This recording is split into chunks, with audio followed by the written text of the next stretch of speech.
La story nostalgie. La story nostalgie. Brice de Passe.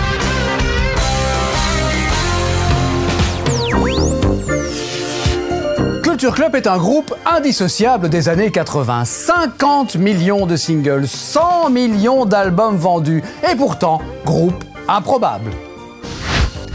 Car Culture Club, c'est un équilibre ahurissant entre des gens venus de partout et dont certains ignorent même qu'ils sont musiciens. En 1981, Londres est en pleine ébullition. La New Wave Punk des Sex Pistols et des Clash a fait long feu. Elle n'intéresse plus personne, si ce n'est quelques purs et durs qui veulent continuer leur trip Destroy.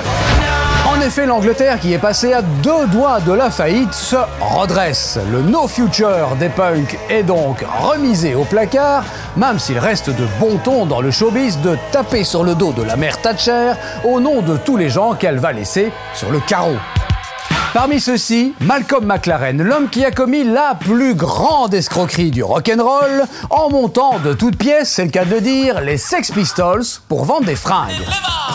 En effet, lui qui vient de relifter le look du groupe New Wave Adam and the Ants en a viré le chanteur Adam Ant au profit d'une jeune blanchisseuse de 13 ans.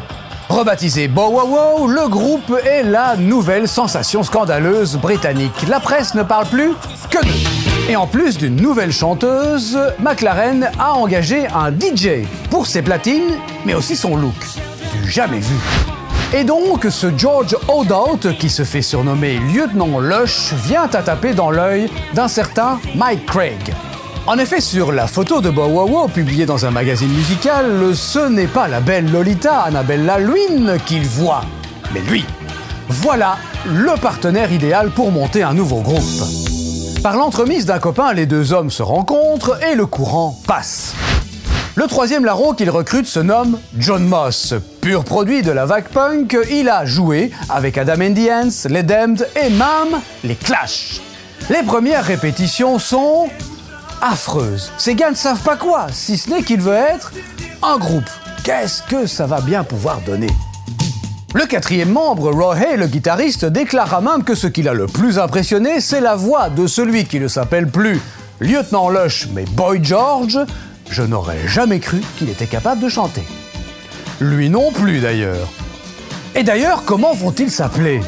Là, c'est comme pour la musique, hein. On se cherche, on tâte, et tout y passe. La échappée est belle, hein. Et eux aussi. Ah, ça c'est pas mal. Ah, on se rapproche? Ah ben voilà. Ce nom leur va comme un gant si on considère que le groupe est finalement formé d'un Irlandais androgyne, d'un Juif, d'un Noir jamaïcain et d'un Britannique. Et pourtant, de cet assemblage aberrant de gars dont certains découvrent leurs instruments, va sortir une musique miraculeuse qui va influencer une décennie.